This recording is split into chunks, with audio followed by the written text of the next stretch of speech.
Good morning. A little video here on how to adjust a standard sort of chain adjuster on pretty well all small motorcycles.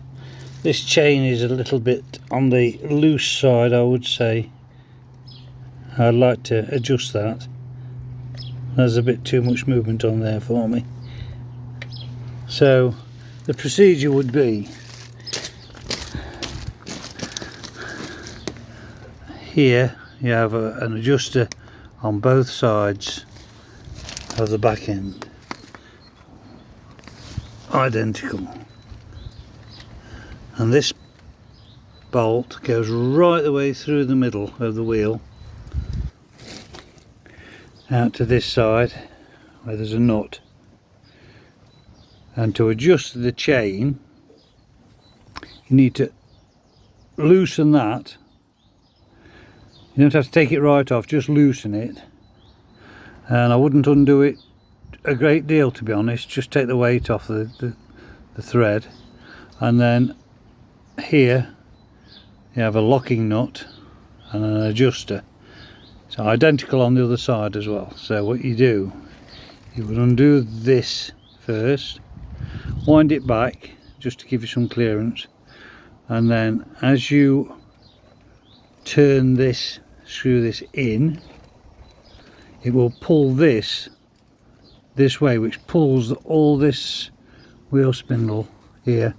It'll pull it all back. So if you undo that, and the same on this side here, undo that nut, if you screw this in, it will pull this way, which pulls the back wheel and takes the slack out of the chain. So if you turn this, if you look, it's got 6 flats on here. If you turn this 2 flats in and this 2 flats in, which is clockwise, do them, whatever you do to one, do to the other, and that keeps your back wheel square to the bike. So if you do 2 or 3 flats and then just feel the chain, and the chain should have sufficient slack in it to move it approximately the thickness of the chain. So in an ideal world that would have perhaps, let's focus, you would perhaps be able to lift this by that much.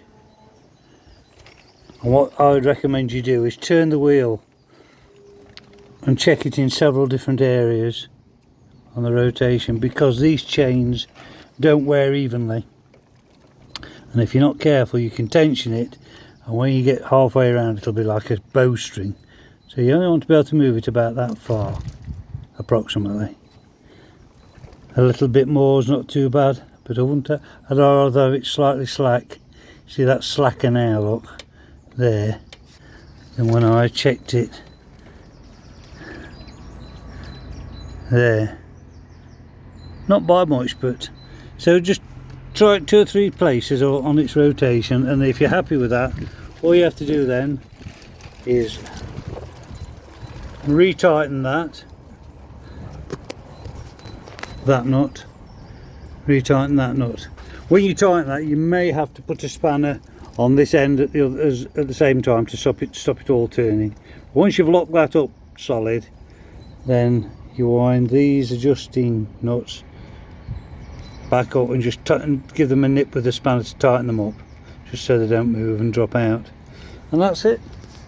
You may, if you have to move it a long way, you have to adjust the chain a lot, sort of, you know, sort of ½ an inch on here, or 13mm, you may have to just adjust the back brake pedal to ensure that the back wheel spins freely. But all you do on that is turn this knot here. You can do it with your fingers. So if you turn it in, that pulls the brake on a little bit more for you. Well, you shouldn't need to really. But yeah, that's it. If you've got any doubts, just let me know and we'll see what we can do. And you can always go to what's happening in John's shed as a reference. Please like and subscribe if you do. I'll see you soon. Bye bye.